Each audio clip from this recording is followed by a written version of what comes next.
the World Soccer Talk podcast, the only podcast that focuses on watching soccer on TV, online, and apps. In episode 99, we discuss our observations from Soccerex USA and what it tells us about US soccer. An exclusive interview with the head of LaLiga North America, how Major League Soccer's schedule changes could help their sagging TV ratings, and we have a bunch of letters from you, the listeners, in our mailbag section. My name is Christopher Harris, aka The Gaffer, and I'm joined by my co-host Kartik Krishnaiyer. Now, Kartik, let's jump right into the deep end here. We're not going to go in through the short end of the pool. We're just going to go into the deep end, so forget the shallow parts. But USA played 2 games this past week, both of them friendlies. I know you caught both of the matches. I caught the USA-Italy match and most of the USA-England match. It was happening at the same time of the Soccerex conference. Before we get into kind of a lot of the minutiae, but what's your first opinions of these games, but actually the last few months or the last year in terms of under US soccer? It's just been embarrassing. I mean, I think these 2 matches, they were friendlies, and I don't like overreacting to friendlies. Historically, I haven't liked overreacting to friendlies one way or another, but these 2 matches were embarrassing performances. They're a disjointed side.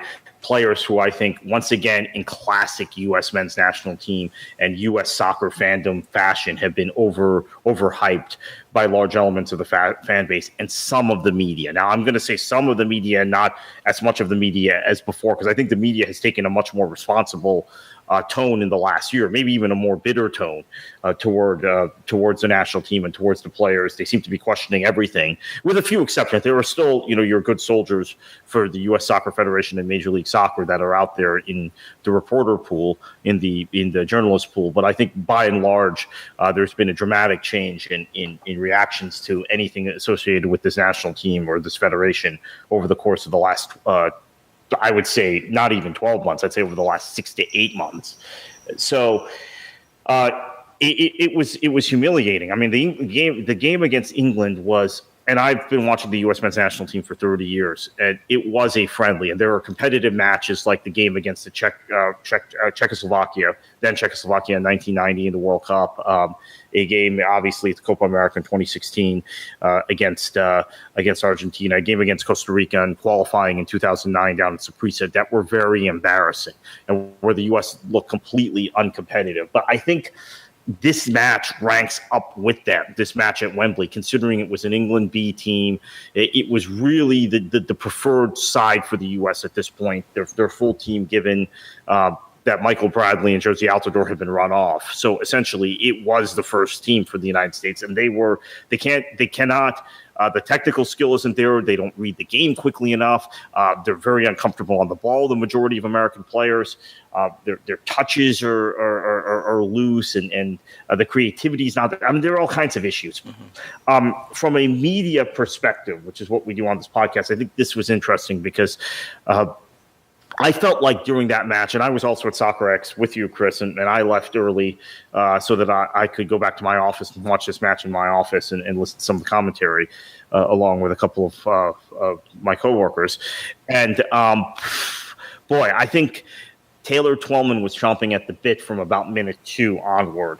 And Ian Darke, being the professional broadcaster he is, didn't necessarily let it take on the tone of that U.S.-Costa Rica match in Harrison at Red Bull Arena 14 months ago. He kept Twellman in check. He wasn't positive, but he was kind of drawing a picture of saying, hey, it's a young U.S. team. There's coaching uncertainty. There's all sorts of uncertainty in the federation, lack of direction. While I got the sense Twellman was just chomping at the bit to rip them, which he more or less did. And then late in the second half, the focus became Wayne Rooney more than anything U.S. related. But it was a very interesting broadcast from ESPN, and I think the thing that was pretty apparent to me is that there doesn't seem to be any sort of pulling of punches any longer on television, even on Fox. We'll get to that in a few minutes, depending on who's rotated through the Fox studio. But it seems like we're now at a point where the frustration level has boiled over and the stakes could not be higher, because I have to reinforce this again, Chris, and I think you probably feel the same way. Having been around the sport as long as we have been, there are a lot of newbies who come to the sport through recent MLS expansion who think of the national team as just this weak entity that they're not really concerned about. There is a shelf life for most new MLS clubs as far as them being a shiny new thing, and same thing with USL. They often, not often, they normally, with the exception of Seattle and Portland, regress toward the mean eventually. If the U.S. men's national team remains this uncompetitive on a global scale, this is the least competitive the U.S. has been since around the time of the '90 World Cup. If you look at the macro global scene, maybe even less competitive than in '90, because '90 we think of that first game against Czechoslovakia, but the U.S. was actually competitive in the next two matches. Yep. And then competitive for the next several years. The '98 World Cup was actually kind of an aberration. People don't realize this now, historically speaking. The U.S. went into the 1998 World Cup playing very well and having beaten some European sides on European soil, among other things. And then it just fell apart because of other internal player, Ronaldo versus Harks, that whole thing, things that were out of the control of the manager and the management. But this is probably the worst the national team's been in 30 years. Let's be frank about it. And that has been the driver of domestic soccer popularity. I know there's a generation of kids playing FIFA who are in love with the Premier League or in love with LaLiga, whatever. But in terms of domestic soccer growth, sustainability, the men's national team cannot be this uncompetitive and us continue to have conferences like Soccerex, Chris, where everyone is talking about how great the U.S. market is. Okay, and that conference, maybe we'll jump right to it now. I felt like there was. Let me jump in, Kartik, because you've gone over a lot of stuff here. I mean, for me, I'm very optimistic about the youth players that are coming through the U.S. ranks. It's good to see them getting a lot of playing time. There is some definitely, I guess, kind of pearls. There are some glimmers of hope there, where some of these players could go on to be better players and probably good players. I'm concerned at this rate that the U.S. men's national team may not qualify for World Cup 2022, pardon me, in Qatar. And if so, this could set us back to the 1980s. The last time that the U.S. didn't qualify for two World Cups in a row was 1982 and 1986. In 1990, they made it, of course. But in terms of the playing level, and also in terms of the popularity of the sport in this country, like you said, Kartik, the main driver of the popularity of soccer in the United States has been the U.S. men's national team. And we just saw this past summer what happens when the U.S. men's national team is not competing in a tournament. Fox shuts down. They essentially say, okay, let's forget that budget. We're scaling back. We're losing money, and we're going to go with kind of a very... kind of a lean, mean machine to try to actually focus on this, and that's my biggest concern at the end of the day is that we could be entering a phase where soccer becomes not a niche sport, but it's a lower sport. And if you're a fan of the Premier League, Bundesliga, Superliga, whatever it may be, you will continue to be able to see those games and those sports, but you're probably not going to get as much coverage on the national mainstream media. But yeah, Kartik, in terms of the playing level and the performances, to me, it comes down to the playing level, and the playing level is just not as good as these other teams. And you see with England, with a lot of these youth players coming through the system, they, for whatever reason, whether it's coaching, whether it's more playing time, whether it's playing at a higher level in the Premier League or with Sancho playing in the Bundesliga, you're playing at a very high level. And this, to me, is very, very... It's depressing. That matters, because to be perfectly honest with you, the Premier League, I think, is, and I'm not the only one who thinks this. I know Premier League apologists get angry when I say it, but the league is not as good as it was 5 years ago. It's definitely not as good. It's not as good as it was 10 years ago. No, but England, but that's more the entertainment. 10 years ago. Yeah, but to me, but it's more the entertainment. The level of the Premier League. I don't think it's the level of the Premier League that's making England as good as they are now. I think it's the investment of their federation in youth program, a playing structure, and a playing style. And Gareth Southgate has a lot to do with that because he had taken the reins of those youth teams. That's why Spain was so successful when they were successful, although they had La Liga. Look, Major League Soccer is, a lot of people on this podcast don't want to hear it because they hate MLS that listen to this podcast, but MLS is stronger than it's ever been from a playing standpoint. It is not a bad league anymore. It's not the league you think it is. The U.S. is better. Worse than any point since MLS was created. So there's no correlation, really, between the strength of the league and the strength of the national team. Yes, there is, Kartik. There is. No. Oh, my goodness. There is, absolutely. So, Kartik, let me chime in just for a second. Okay. Is that Major League Soccer as a league, as a playing level, has improved. It's improved mostly because of South American players, Central American players, Mexican players, players from south of the United States. Those levels have increased. So Jamaica's gotten better, Mexico's gotten better, Costa Rica's gotten better, Panama's gotten better. And the playing level across the board for Major League Soccer has gotten better. There aren't that many good American players playing in Major League Soccer. And there's only one major player who's playing in Europe, and that's Pulisic. But the Premier League is not as good as it used to be. To me, it's partly playing level isn't as good as it used to be, but also entertainment factor. It's gotten kind of predictable, especially this season with the top 4 teams running away with it. But at the end of the day, whether you're competing in the Champions League or competing in the Premier League, that playing level, that coaching level is much higher than Major League Soccer. Relative to MLS. Relative to MLS, it is. I'm not arguing that, but I would argue in 2010 when Germany embarrassed England in the World Cup, Mark Lawrenson and all these people before and Alan Hansen were mocking the German squad because they're like, these guys played Werder Bremen. They played, Ozil was at Werder Bremen. That one stands out. That's Mark Lawrenson. Was at Hamburg. Well, no, but the general consensus was the Bundesliga wasn't a very competitive league compared to England or Spain or even Italy at the time. Yeah, Guess what happened in that World Cup? Guess what had happened in the previous Euros in 2008? Look at how far Germany got in that. There is not a direct correlation between the level, because most leagues are now sustained on foreign players at all these leagues. Serie A is stronger than it's been any point in the last 10 years. Italy is weaker than any point in the last 10 years. So I don't think there's a direct correlation. What I do think there is a lack of investment and a lack of understanding of what you need to do with your domestic infrastructure to grow domestic players. England finally figured that out, watching the Dutch, watching the French, watching the Germans, watching the Spanish, and how they did it. Italy is now figuring it out, by the way, so they're going to get better in the next 5 to 10 years. They're going to kind of reboot this whole thing and look for them to have a renaissance. The U.S., nothing. I mean, it's just I agree. Empty promises. What I would say about the Italy-USA game, so that one I did listen to and did watch. The England-USA game, I was watching at Soccerex, but it was on mute, so I couldn't hear the actual commentary. The Italy-USA game with John Strong and Stu Holden, very bland. There was, really no critical analysis, or very little critical analysis. John Strong was just doing his usual thing. Stu Holden was very talkative as a co-commentator, but didn't really say much of value, wasn't being very critical. And it was very bland, just like the USA's performance. I was hoping at halftime that Lallis would get in and Moadu would kind of get in with some harsh criticisms or some reality in there. But it's almost as if I think Lallis has given up on this team. He just seems despondent, and seriously, and didn't provide anything of value other than you mean this is ridiculous type of thing.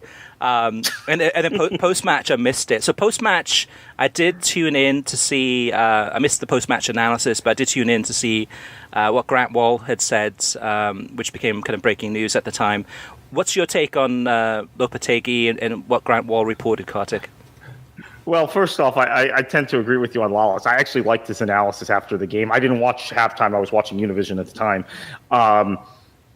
I think he is despondent. I think he's very clearly just not amused by what he sees. And even though people would accuse Lallis previously of having been a cheerleader for these guys, I mean, he is a guy who cares deeply about this national team program. So I think he's kind of he's crossed the line now where he's just not amused. And also, I would have to say there's a big difference between having Kate Abdo in the studio with him and Rob Stone. Rob Stone is the ultimate cheerleader, waving the American flag, glass half or glass even, eighth full type guy. Right. 7/8 empty. In terms of the Lopetegui news, well, it speaks for itself. I mean, if this is true, this is an absolute embarrassment. I just don't. I don't know how a manager of that stature, who did not lose a match as Spain manager, who did such a good job. We talked about the youth teams a minute ago. I was talking about Gareth Southgate. Okay, let's talk about Spain. Lopetegui developing those youth teams, then getting those guys as a full national side after an embarrassing World Cup in 2014 and after a Euro in 2016 where Spain crashed out in the round of 16. And never really looked right. He takes over the team. He beds in the youth that he had as the youth national team coach before he'd gone off and managed Portugal. And they were, I thought, the best national team coming into the World Cup. Now, obviously, we know what happened with him in Real Madrid. It's tough to say no to Real Madrid. I understand that. In retrospect, it was the wrong decision. But a guy like that knocks on your door, Chris, and you say, no, thank you. We're good. Yeah. I don't even have words to describe it, really. Yeah, and for listeners who missed the segment post match, it was Grant Wall reporting, talking about the search for a U.S. men's national team coach, looking at Greg Berhalter as the favorite, but that Grant had mentioned that he had gotten a call. Somebody had said that Lopetegui had shown his interest in the job. But the response from US Soccer was, at this stage in the process, it's too late. Which the process, as far as we know, is one interview with one person. And that's the thing at the end of the day, which we're not going to get into too deep here, Kartik, because it's focused more on the media. But the entire process is laughable from this past 12 months, trying the search to find a manager, how long this has been stretched out, the poor communication, on and on and on, and just the lack of, this is one of the biggest countries in the world that has some of the biggest resources in the world, has some of the biggest opportunities in the world, and you're interviewing one guy who's, kind of connected to US Soccer because of his brother. This is ridiculous. Let me point out something. The pushback, because no one can actually justify them not talking to Lopetegui if he was interested. No, even the most diehard pro-USSF person out there in the fan zone can't justify that, just because his record speaks for itself and his pedigree speaks for itself. So now the spin this morning, as we record this Wednesday a.m., Chris, is that, they must have had a pre-contract already with Berhalter. You're sitting on $150 million surplus that you're not willing to even invest in any other sort of infrastructure. You're not willing to listen to the Taylor Twellmans and Kyle Martinos of the world as to what to do with that money. You're just sitting on it. So if you already had a pre-contract with Berhalter, okay, talk to Lopetegui. Maybe he gives you some suggestions that you can then implement with Berhalter. Or maybe you're thinking, okay, he actually wants to coach this national team. Here's the job, and you pay off Berhalter's contract somehow. Okay? Mm-hmm. That's what you do. You're sitting on $150 million surplus. To those people who say, maybe there was a pre-contract already. And if there was a pre-contract already after we know Jesse Marsch never got a phone call, Peter Vermees never got a phone call, Tata Martino never got a phone call, and Berhalter already has a pre-contract, well, that would be pretty damning. Revealing about this whole thing. Damning. Yeah, and that's the thing, though, too, is Greg Berhalter could end up being a good coach for this U.S. men's national team. But to me, at least open up the horizons to talk to some of the other individuals rather than having your heart set on this one person. And maybe I'm sure they're thinking kind of monetarily, let's go with somebody that's American, that's going to be less pay, that's going to be closer to the players, that understands the U.S. players in quotation marks.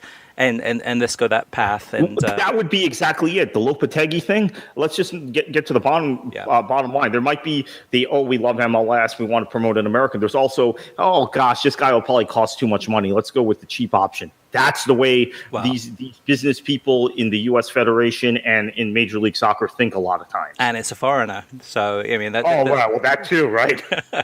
All right, Kartik, let's move on from the U.S. depression and talk about England elation. And first of all, the England-USA game, I watched the game again on mute, but just a really controlling performance there by England. But against it was an England B team. Going into then Sunday's game, which was a do-or-die game, we knew going into this game, it was like if Croatia wins this game, they go through to the finals of the UEFA Nations League. If England wins it, they go through. And what a match, especially the last 20 minutes to this game. And this was really, I think, a perfect example of several games this UEFA Nations League window have been amazing. And this is probably one of the best ones. Just end-to-end action. The game really stretched apart. And, I mean, both teams going for it. And what an ending. What an ending to this match. Yeah, and obviously we had, again, Ian Darke and Taylor Twellman calling their second England match in 4 days. Them losing the signal and us getting Peter Drury for about 10 or 15 minutes. And that included the time when Croatia scored, if I remember correctly. And then they went back to Darke and Twellman. Twellman's analysis is, this is the thing. Twellman is not out of place.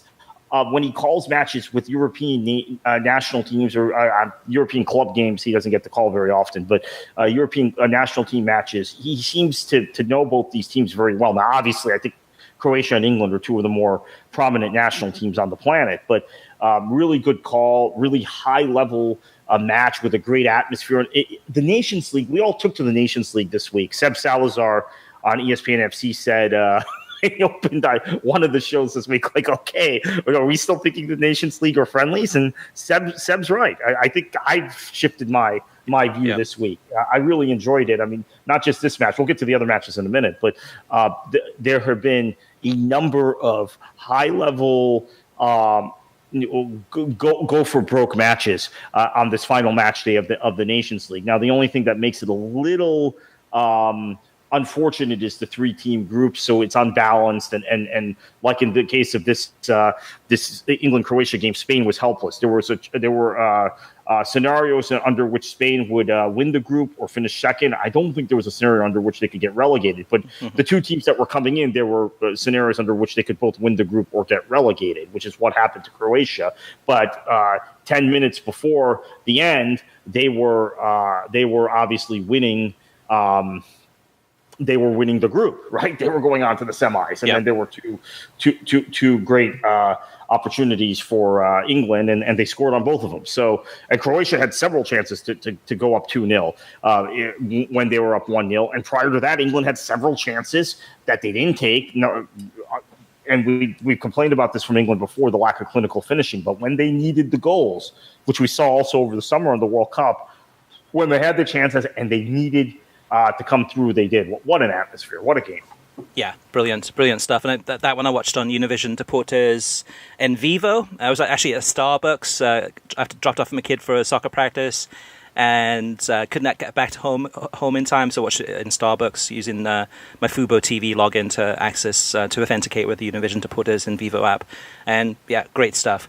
So then Monday, Kartik, was Germany against Netherlands, and another incredible game. I mean, this one probably might have been my favorite game. This was one that, Germany seemed to be in control, had their chances. All of a sudden, it's okay, the Germans are back. A lot of these youth players coming through, some doing better than others, and then Holland starts to come back towards the last 10 minutes in this game. And another just thrilling end to this game, and Netherlands getting the 2-2 draw, which is enough to move them through also to the UEFA Nations League Final Four.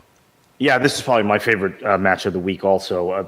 Just a good call from Mark Donaldson and Janusz Michalik, who it's great to have him on ESPN. He's not getting enough airtime or face time for my liking on ESPN or Fox or any of the networks in the States. But really good to have him on the mic for this match. I have to mention the Netherlands game that we ended Soccerex week with. Again, I left early on Friday, unlike you, so I jumped early partly to watch Netherlands France, and it was just a fantastic game. This young Dutch team has really captured me in this Nations League. I haven't wanted to miss any of their matches, which is interesting because 6 to 8 months ago, we thought Holland was falling into football abyss, kind of like the U.S. Yeah. But certainly, Ronald Koeman getting sacked by Everton was probably a very fortunate thing for the Dutch Federation.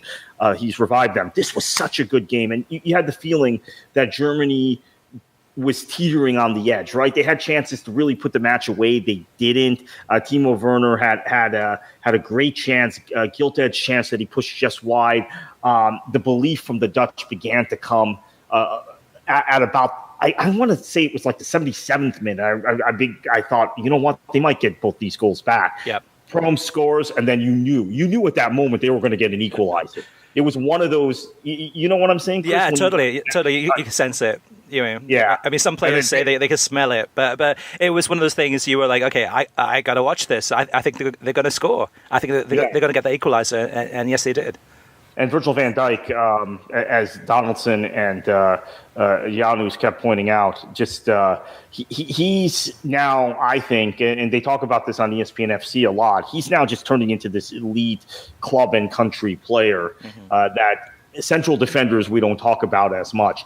But when you look at what Liverpool spent for him, you thought, gosh, that's a lot of money for a non-attacking player. I think might be a world record, right, for a player that's not a midfielder or it's up there. A striker. Yeah, but he's his leadership too with a young Dutch team, because the guys around him are all very, very young, other than like Ryan Babel's back in the team. But generally, it's a very young team, and he and Wijnaldum, another Liverpool player, just providing, although he was off the pitch when these 2 goals were scored, just providing invaluable leadership. So the Dutch have been fun, and want to point out, Chris, ESPN FC all week has been very good. Nations League week. They have shown a number of their shows on ESPN2. So this is something for our listeners to take note of. I noticed it in September and October. I just thought it was very random. Now I realize it's a deliberate programming decision that they don't advertise, unfortunately, because they want you to sign up for ESPN Plus, right?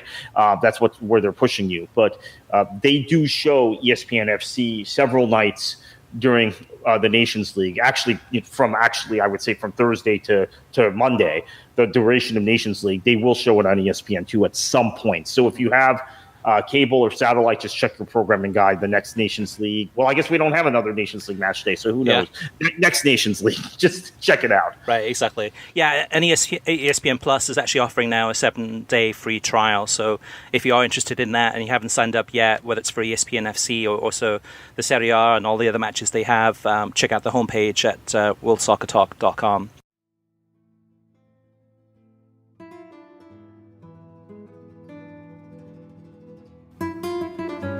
Next up, we have an interview to discuss one of the biggest stories to come out of club soccer in the United States in the history of the sport, and that is the prospect of LaLiga playing a series of league games in the United States. To learn more about the thinking behind this, here's our interview with Boris Gartner, CEO of LaLiga North America. So let's jump right in and talk about Girona against Barcelona, end of January, hopefully in Miami. Can you tell us more about what the platform is? So from LaLiga's point of view and LaLiga USA, how would you position it, and why do you believe that this game should be played in the United States, and whether there should be more games in the future over the next, say, 14, 15 years of the agreements with relevant sports? Sure. So first and foremost, we absolutely believe and are convinced that having an official league match in the U.S. will help grow soccer here. This is not, as you guys know, this is not a mature industry in the U.S. by any means. It's a growing industry. We are, really believers that anything and everything that anyone can do to help grow soccer here will help us all. So, from MLS having better teams, better players, more attendance, the Miami team, great. Anything that can be done to help grow the sport, it's going to be to the benefit of all of us. So that's kind of the main thing that we start off, right? Sure. We really want to get this one game off the ground. We're not focusing on doing more after. We just want to make sure that this one is done right and that we can actually prove to some of the people that are against it that this is going to be helpful for the sport here. Sure. I don't think it's sustainable either for La Liga or for the local market here to think that you're going to be doing 10 games. It's just not. I mean, right. The power of La Liga continues to be the local, fans and clubs, and you need to respect that. Yeah. But we're talking about one game here. I think it sometimes gets blown out of proportion, and that this will, be the demise of the MLS. It's not. I mean, again, it's one game. I think if we do it right in a town like Miami, and use it to help promote soccer even more, actually potentially partnering with the new team here in Miami, helping them, launch. Yeah, I think it helps. Yeah. So the NFL has games overseas. NBA has games overseas. Now we have soccer that's through LaLiga trying to be a trailblazer to get games played overseas, and it's just one game for now. Do you think in some ways that soccer as a sport is behind NFL and behind NBA, and is LaLiga looking at the NFL and NBA and saying, okay, we need to compete with them and try and expand globally? So from a business perspective, I have no doubts that soccer in general, is behind, what you can see with NFL or NBA from a pure business perspective, right? All the leagues here from the US have been playing games outside, started with some exhibition matches, then official league matches. MLB had their opener in Japan this season. NFL, I think a couple weeks announced that they're going to be doing 4 games a season in London. And it's only helped grow the fandom for the sport and help grow the industry. Sure. So that's the way we see it. I mean, soccer is a global sport. It has a growing fandom here in the U.S. Why not help grow it faster? Sure.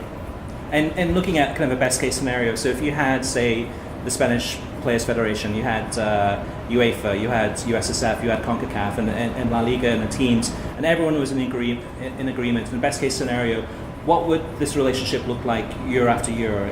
What's the vision? Actually, that's a great question, because with the joint venture in general between Relevant and La Liga, the main thing that has been picked up, for the past 3 months since we launched is the game.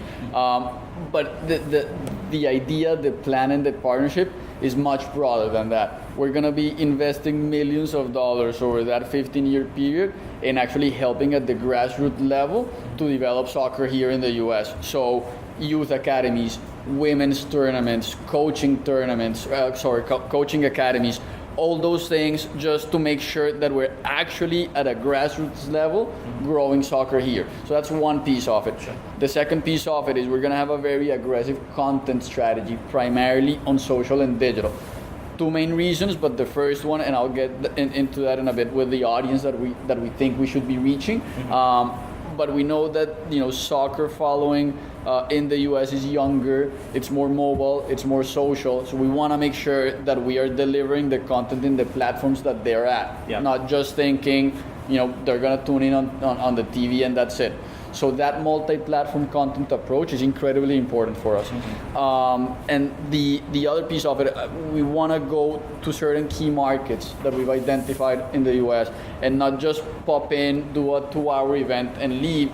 We really want to make sure that we're hitting those markets constantly and through a long period of time. So our plan is during 5 years, we've picked 5 cities, 5 markets, and we're going to be constantly doing events of all sizes. You can have, programming for 3 or 4 days with an anchor event that might be, legends match or a women's match or classical watching party, whatever it might be. But we want to make sure that we're actually going to those markets, building our relationship with the fans there, and actually committing to grow soccer domestically. Okay. Now, looking at the level of investment, so I'm looking at everything you've mentioned in terms of a lot of grassroots efforts, academies for players and coaching, a lot of, I'm sure, festivities, fan fest, and a lot of things going into this. I would expect that in many ways this is going to be an investment where initially there's probably it's a loss. It's not so for La Liga and Relevant Sports and having this partnership together for the next 15 years. What are where's the revenue coming from? So the games like the Girona Barcelona game, whether it's played in Miami or played in Girona in Spain, it's one match. But so where does the TV revenue come from? Because even the game itself would be part of the La Liga. rights worldwide? Sure. So that's a great question. We look at it in two different ways. The main one is that we actually believe that by growing the brand here and having a stronger presence, the value of the brand will grow, and you monetize that with the TV rights, right? Yeah. So having a really strong following for La Liga should allow us to actually charge more for the TV rights on the upcoming cycles, right? Yeah. So that's the kind of pretty straightforward one. The other one, we believe that with as a media business, we can have a series of platforms, digital, social, events and activations that we can create sponsorship opportunities around it. Okay. And that's a revenue component of it. And then the last one, of course, is looking at the matches in the long run.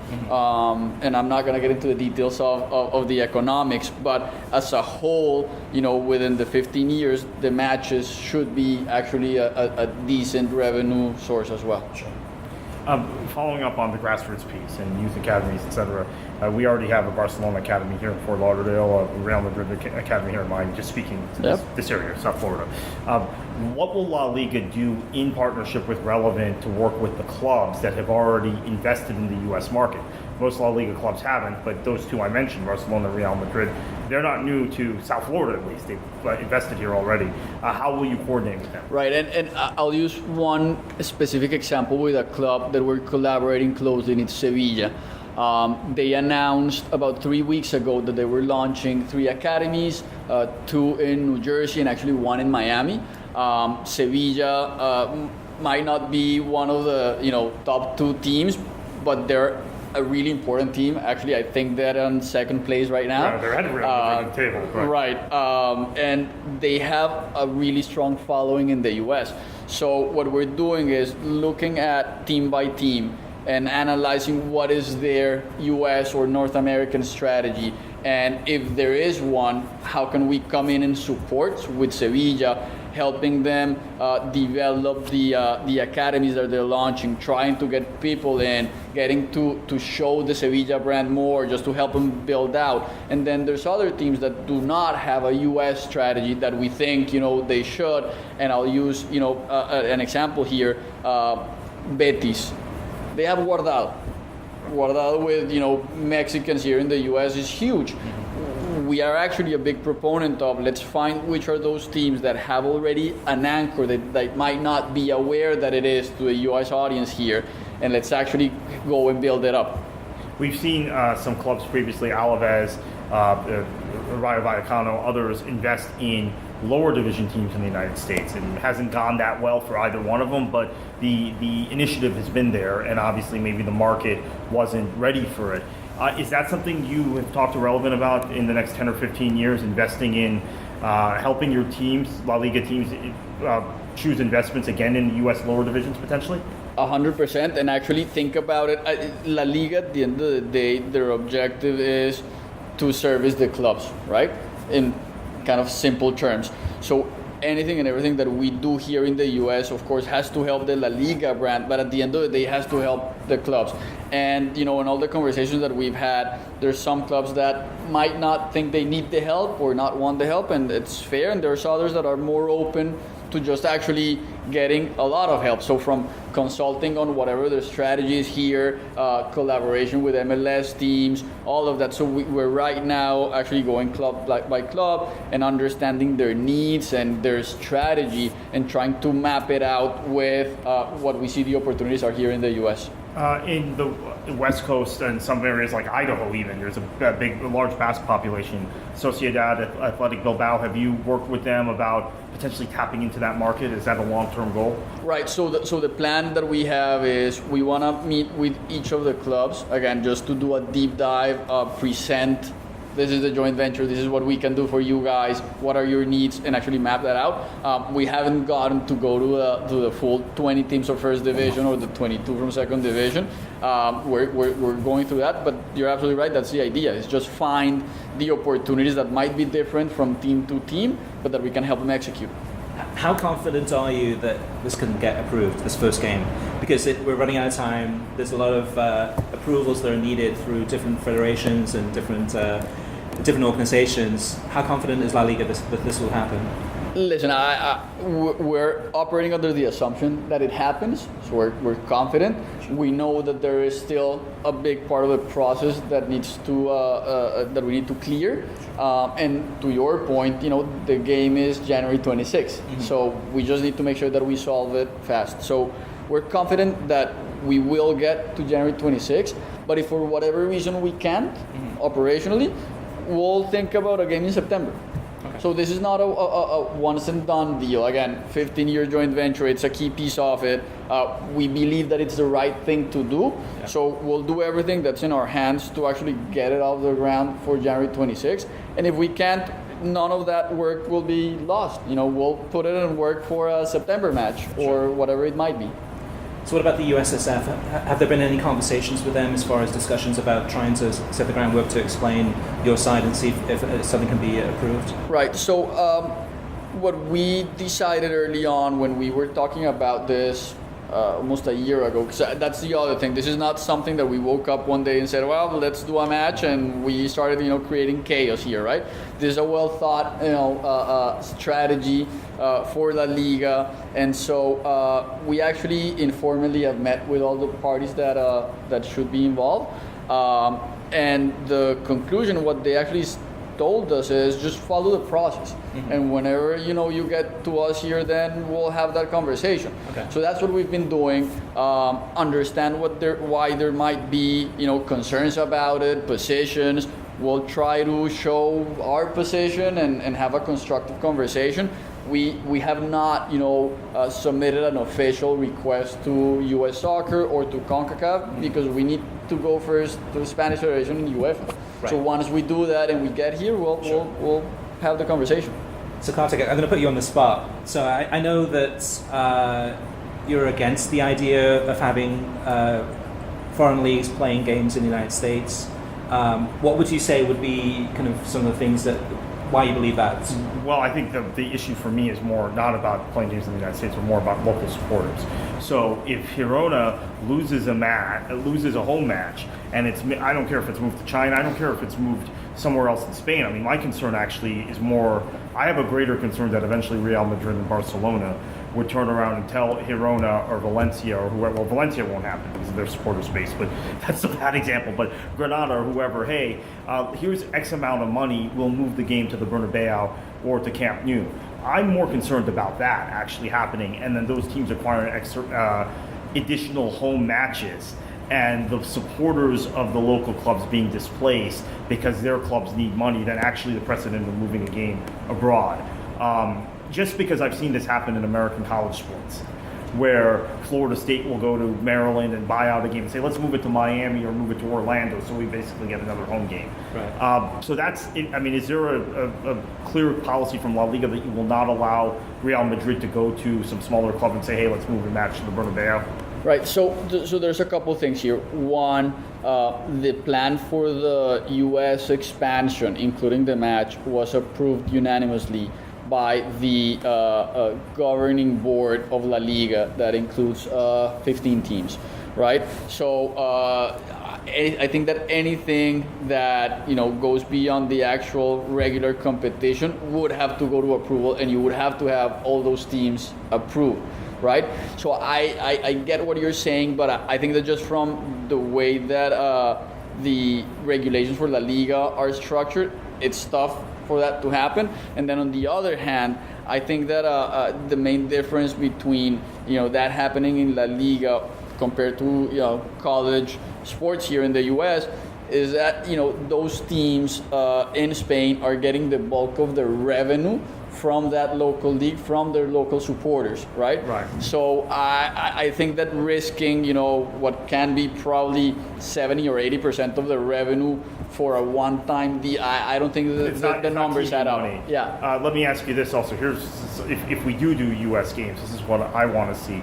Rather than seeing Barcelona and Girona or Real Madrid and somebody, I'd love to see Villarreal versus Valencia, Sevilla versus Valencia. Those clubs that could build a U.S. fan base. For example, I think if the U.S. fan base were exposed to Valencia in particular, because of how rabid their supporters are, like we talked about with the Bundesliga and Dortmund. That might Real Betis. Or Real Betis is another one. Fantastic. Yeah. How they play, Betis, so, if you get Betis or Valencia to the U.S., then that, if you're going to do U.S. games, I'd rather prefer seeing that than Barcelona or Real Madrid. I don't disagree. I think that we just need to start somewhere. And that's where we are right now. Again, I think it's premature for us to think, what's the next game, and are you doing 5? We would never do that, right?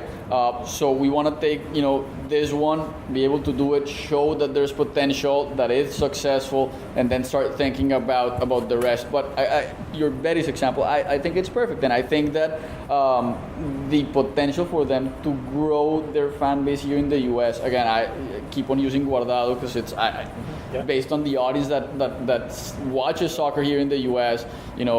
Around 70% of Hispanics are Mexican descent. Sure. You have that tie in here, so I'm sure that if you take a Betis match to Chicago, you would have a sold-out building. Yeah, for sure. On that score, let me ask you: are La Liga clubs being encouraged to sign Mexican internationals? We've seen many coming in and out of the league. I mean, we're past the days of Hugo Sanchez and Rafa Marquez.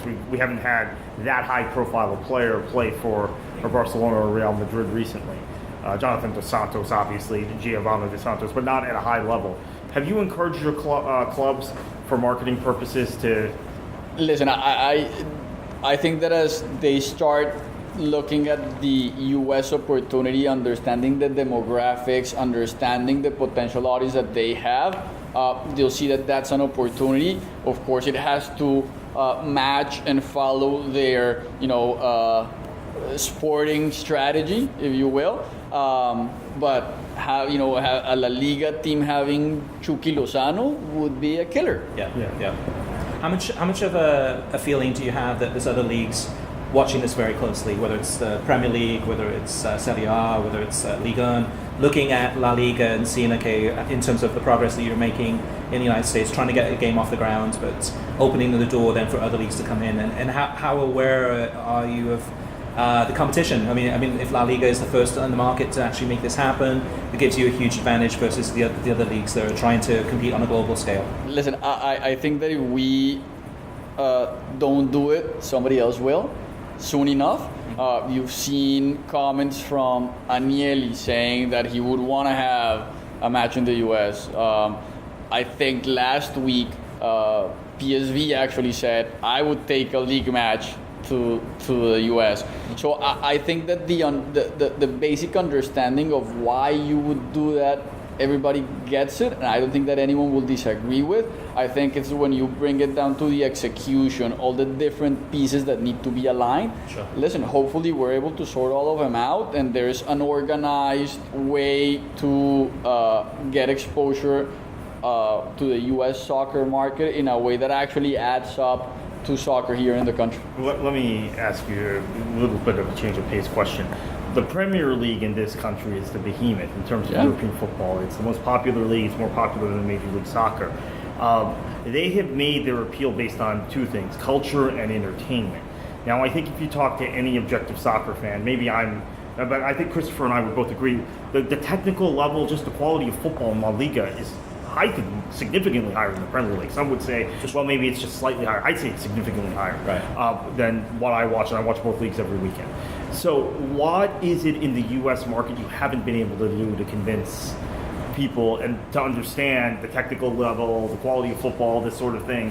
What is it? Why is La Liga lagging behind the Premier League? I think the Premier is a great case study for a successful international expansion, and just they've been doing it for much longer.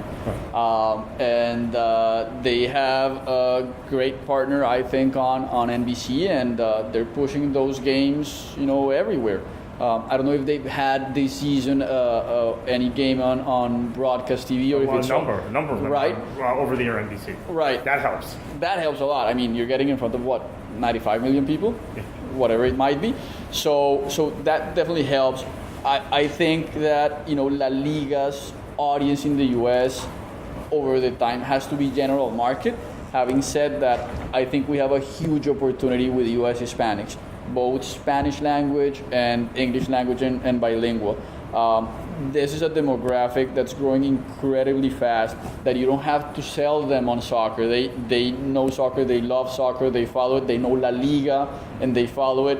You just need to actually make a concerted effort to bring La Liga in front of them on a better way and through a longer period of time. I agree with that, but the one pushback I would have is I know a good chunk of my friends are Hispanics. They would naturally be following La Liga. Their entrance was La Liga or Liga MX.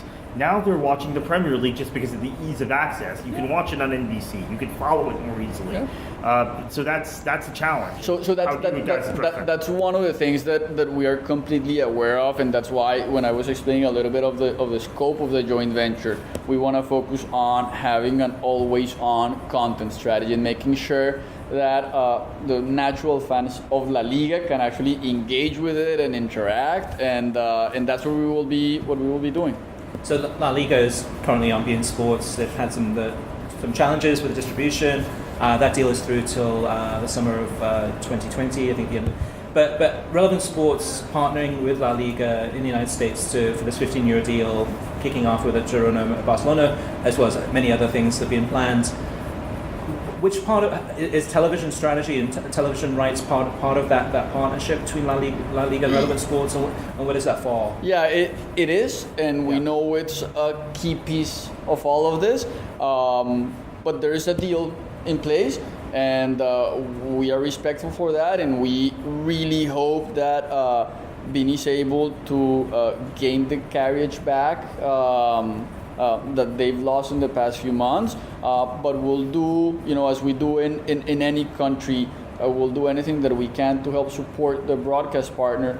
And again, not being naive about the situation, and just to your point, Kartik, just the easiness in watching one over the other. So again, I go back to, this is a 15-year plan. This is not something that will end in a year and we have to rush to. This is something that we'll build with some sense of urgency, but we'll make sure that it's built over time. What does Relevant Sports provide to La Liga in terms of the next 15 years? So why partner with them? Obviously, ICC, the experience there, but were there other things that they brought to the table that was attractive to La Liga? Yeah, so this was a long process that La Liga ran, I think, well over a year, where they had offers from the big sports marketing agencies in the country. They ended up picking Relevant, I guess because of their serious commitment to soccer in the US, an infrastructure that they already have in place, to your point, with ICC. And what they've done over the past 6 years or so is actually show that again, there's a commitment to grow soccer, that they are investing on that, and that in that 15-year path, they will be the ones, better suited to actually help grow the brand of La Liga. Yeah. And so for listeners who want to sign a petition, if they're in agreement with the idea in terms of having the Barcelona-Girona game, where can they go ahead and sign a petition? What can they do to try and make the voice heard? Right, so we launched the petition on November 1st primarily because we keep on hearing from the 2 or 3 influential voices in soccer saying I'm opposed to it because X, Y, and Z. But we wanted to give the chance to local fans here to voice their either support or not to having a game. So we launched the petition. We're up to around 40,000 signers 2 weeks in. And there's a clear support. Again, just if you're a Miami-based soccer fan, you want to see an official league match here. It's tough to get to Spain. It's way more expensive. If we bring it close to them, they want to go see it. So the website is bringusthegame.com. Okay. And what kind of this will be my last question. What kind of media feedback have you gotten on the petition? Because it was viewed with some skepticism, I have to say, quite frankly, for myself also, when it was launched. Hearing 40,000 signatures, that's an impressive number. I'll concede that. So what's been the feedback you've gotten from media, not just here in the States, but in Spain, in Europe, since they're so important in making this decision, helping making this decision? Totally. And again, the objective with the petition was to give that voice to the local fans. I think this all plays into the bigger discussion of should Spanish local fans lose a game or not. So we were trying to isolate all of those variables and just see the amount of support that we could get here. I think this is such a passionate issue that it's really tough to think that you'll make somebody change their mind. If you are a soccer purist and you're a supporter of your local club and you do not want them to leave and you don't care about the growth of the industry or your team, from a business perspective, you're in that point. I don't think you're able to change it with any argument. On the other hand, we just want to show that there are some really diehard soccer fans here, followers of the big teams in Europe, that want to have the chance to actually see a match live. I think publicly, Major League Soccer has been pretty quiet on this. They haven't said a lot in terms of whether they're for or against it. I would imagine that they would be against it in terms of just fearing that it's kind of it's a new league coming onto their turf.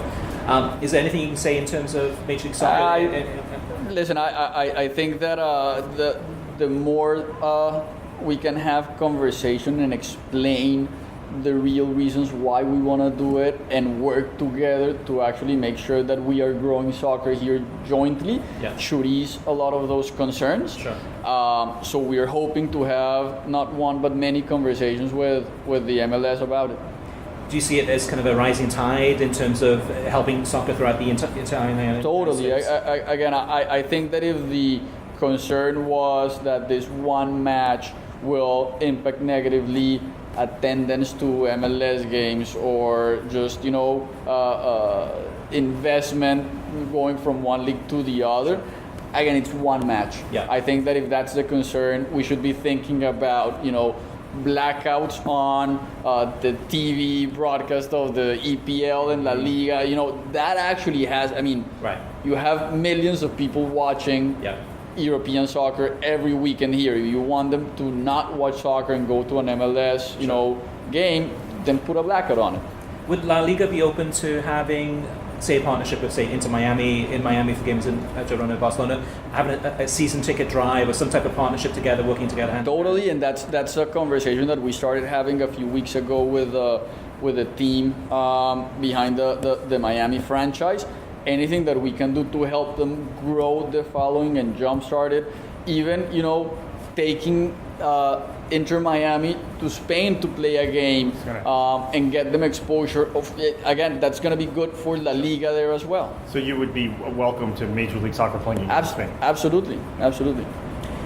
And then lastly, definitely you're hiring for La Liga in the United States. It is a big statement in terms of La Liga looking at the United States and saying making a commitment to this country to grow the game. Can you talk to us more about the team that you have in place in the United States and how that can help grow La Liga? Sure. So this is not, this was not a PR statement and that was it. There's actually commitment both from La Liga and Relevant to have a dedicated structure, a detailed business plan with a strategy to grow La Liga in the US, bring new revenues, get exposure for the clubs. So we are up to, we're a team of 6 at this point, making one more hire before the end of the year. So there's that fully dedicated to the joint venture. And then on top of that, all the support that we'll get from Relevant on different areas that will make the organization have a bigger impact.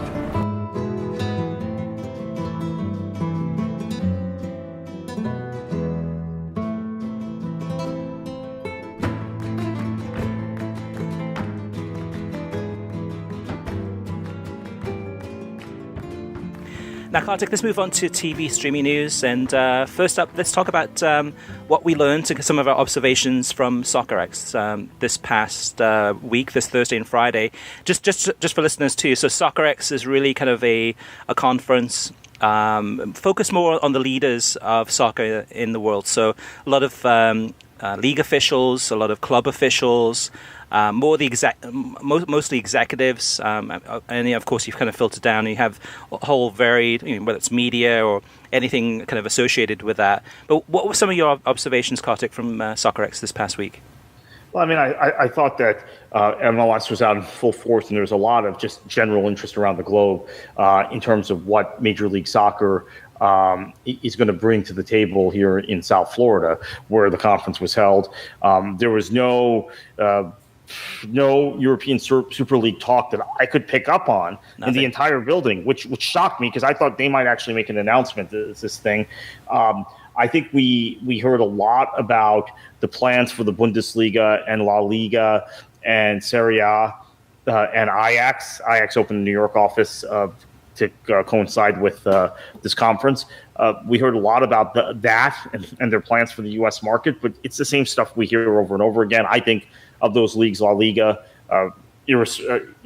with qualifying it with their current television deal, which is a problem, is better positioned than all those other leagues. Although Syria, go ahead. What I would say, pardon me, about a meeting like this, a kind of conference like this, is that I think a lot of the closed door meetings were probably going on, but publicly it was a very PR, very PC type of discussions. It wasn't a lot of even the panel discussions they had. There wasn't kind of heated debates. It was very scripted. So there's no friction, very little friction at all. So I think oftentimes I had heard rumors that Major League Soccer had some closed door meetings with some of the other leagues. But again, closed doors, kind of behind the scenes, either the day before or the day after this. And the face that was presented of soccer at Soccerex was kind of that we're all getting along. So surprisingly, I was hoping that there'd be some discussion or some scuttlebutt or kind of rumors about the European Super League, but there was nothing to be heard. One thing, Kartik, I thought was very interesting, though, that we did hear is that from a couple of different sources, one of which was actually that works for DAZN, is that DAZN has been offering large sums of money to the different broadcasters in the United States, hoping to pick up soccer rights. So, for example, right now, DAZN has launched a platform in September. They have a really strong streaming platform. It's mostly boxing and I think MMA, but there's very little soccer on there. And actually, there's very little soccer rights available anyway. So that most of the rights have been bought. The next time most of the rights will come up for sale, it's probably about 2 years from now. So for a streaming platform to be in the United States, to have relatively no soccer, they're having discussions. They're going to different broadcasters and saying, hey, you have a ton of soccer rights. Would you be interested in sub-licensing some of those rights to us? We'll pay you a large sum of money to acquire those rights and to show those through streaming. So that's something to keep an eye out for, I'd say, in the next 6 to 12 months, is that could happen where, say, whether it's, hypothetically a Fox says that, you know what, we've got all these rights to some of these Liga MX games, or we got some of the rights to some, Bundesliga games. We'd be interested in sub-licensing those to DAZN. So that's something to keep an eye out for. One other thing, Kartik, in terms of some of the observations and things we learned from Soccerex, is that it looks very likely that Inter Miami, the new MLS team in Miami, is going to play at Marlins Park temporarily in the 2020 season. There's been talk about playing in several different stadiums throughout South Florida, but it looks very likely that that's going to happen, playing at the baseball stadium. And go ahead. Oh, yeah, I was just going to say, in general, given the timing of the conference, too, which coincided with this embarrassing week for the United States men's national team, it just reinforced that, to me, that the main driver for the elites in American soccer is money and profits and marketing, and that actually the on-field product and the product they're producing domestically doesn't matter as much to them. In fact, many of them don't care. I mean, I think there might have been people at the conference unaware that the United States was playing at Wembley in the middle of the conference. So that's just the way it is. I mean, this is the direction we've gone. We are excessively obsessed with profits and capitalism. So we have to deal with it. We have to just understand that as we approach things. Yeah, it seemed to be very focused on, the whole conference was focused on kind of increasing revenues in terms of money. It was really focused on profits more than it was about performance of teams. The two go hand in hand in many ways, but it did seem very much focused on, how can we grow as partners? What can we do to work together and things like that. One last thing, Kartik, that was an interesting observation. I think you missed this on Friday. It was later in the day on Friday. There was a panel discussion with one of the top executives at Wasserman. And Wasserman's one of the agencies that works and actually represents a lot of soccer clients. So whether it's sports athletes, etc. And there was a discussion about with some lawyers on hand. One of which I think was Richard Motzkin, who's an executive vice president at Wasserman. And he mentioned, and also there was another lawyer on the panel too that agreed, they were talking about U.S. law and also promotion and relegation. And what they said was that we believe that U.S. law trumps FIFA law, in that promotion relegation would not happen in the United States because just because FIFA has the laws. You look at the FIFA kind of guidelines and articles, and it mentions in their promotion relegation. And they say, okay, well, the US is different. And that is because US law trumps FIFA law. What's your take on that? Well, the statute that prohibits promotion and relegation in the United States, I've never seen it in the U.S. code, first off. And secondly, no other nation seems to have this law on the books. So the U.S. is quite an exceptional and extraordinary place to have a law forbidding promotion and relegation in its civil code. Yeah, I don't know what to say. It's just they'll come up with new excuses. There is no law prohibiting promotion and relegation in the United States. I'm almost certain of that. Now you could argue, lawyers find ways to argue. Oh well, you can't give them an antitrust exemption. Oh, is the USSF a voluntary organization or is it a compulsory organization if you're a professional league in soccer, et cetera, et cetera. We can have those discussions are all very interesting, but I don't think that is.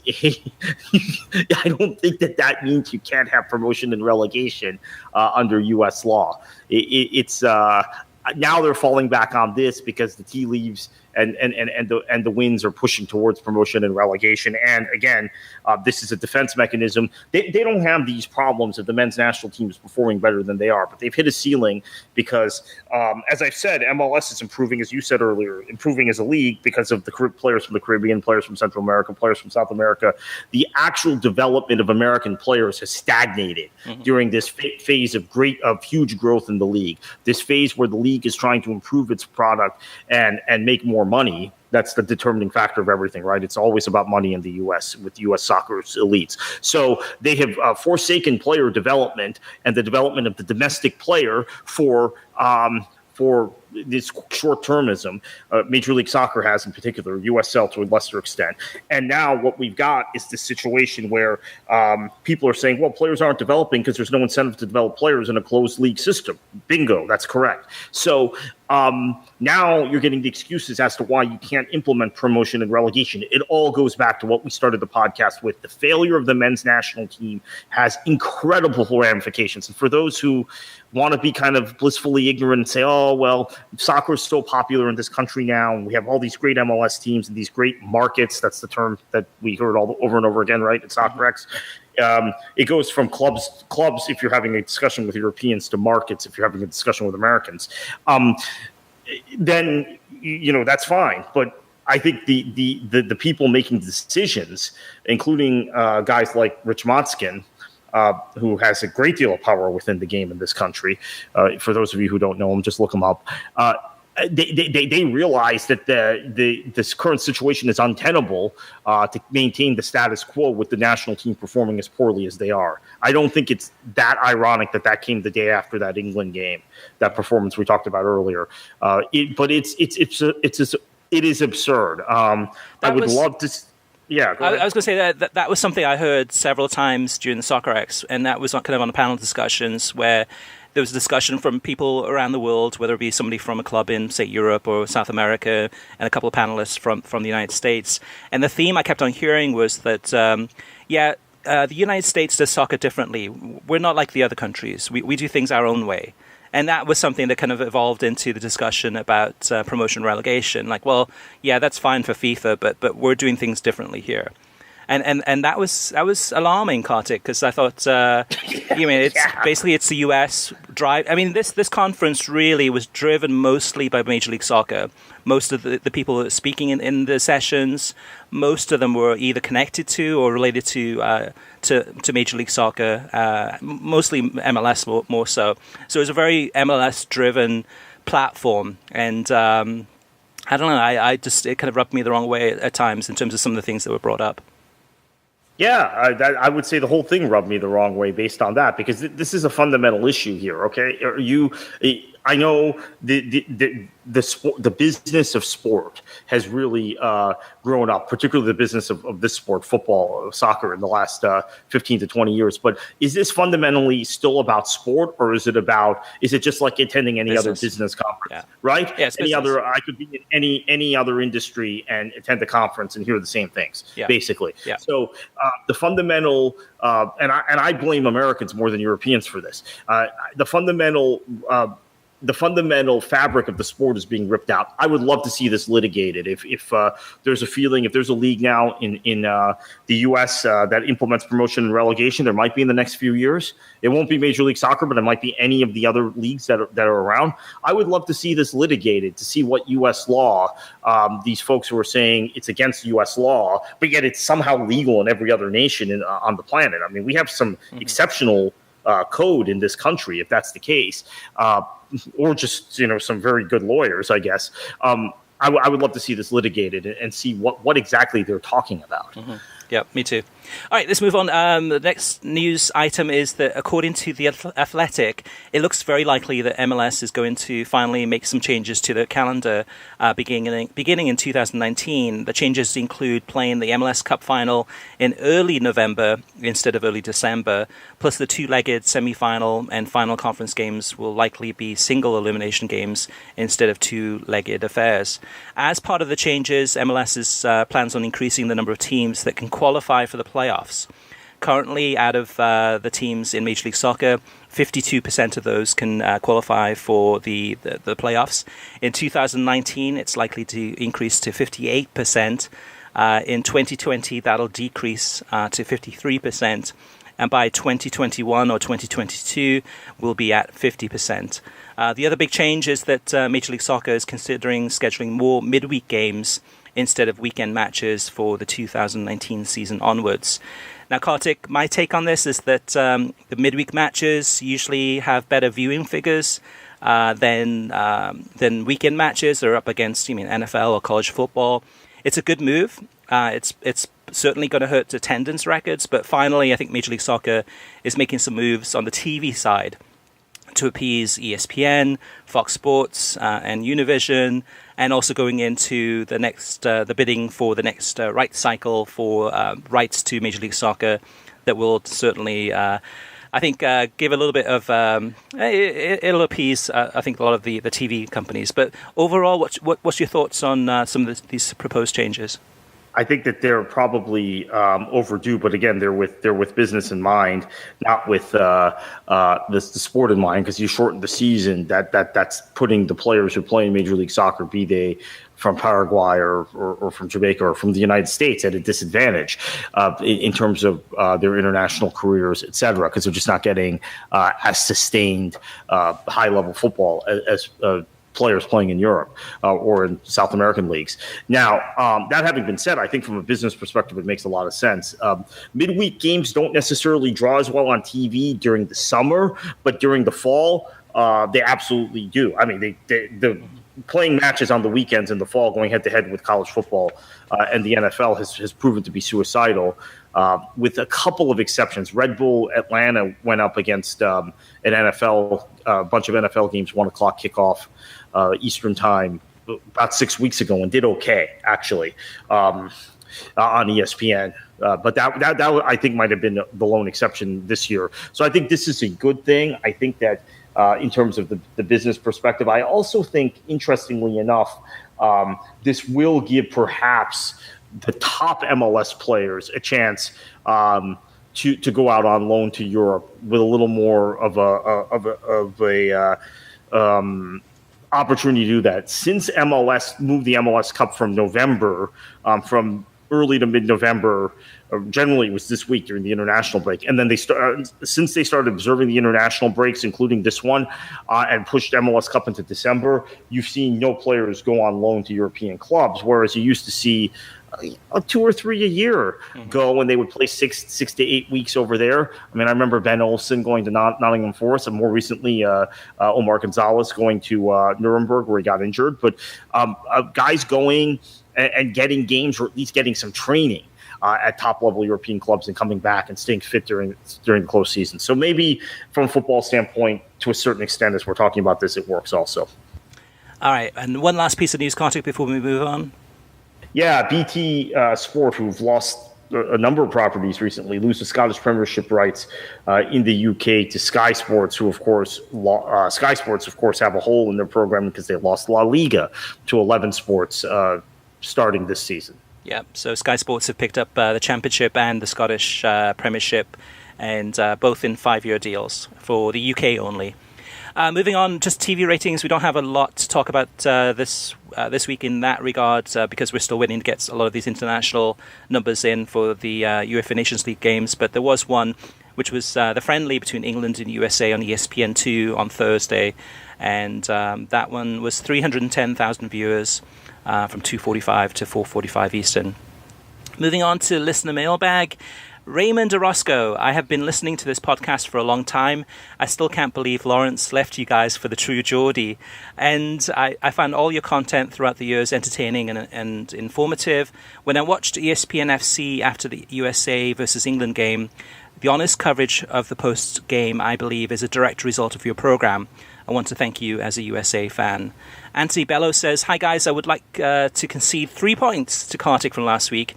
First, yes, the Premier League was based off the NFL. In fact, in the Mihir Bose book called Game Changer, gives the account of David Hill from Sky, wanting the seasons shorter like the NFL. He was laughed at.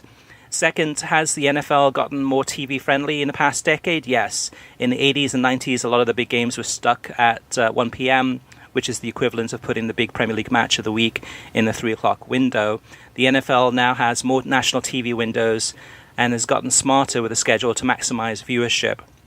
And finally, I will agree that Major League Baseball teams have more of an individual identity than NFL teams. In fact, I would say that teams in the NBA and NHL have more of an individual identity than NFL teams. But there is a reason behind this. The NFL sells its TV rights as a single league package, while the Major League Baseball, NBA, and NHL have so many games. The teams sell most of its TV rights and they can market themselves on the broadcast. Have a happy Thanksgiving and congratulations on your 100th show next week.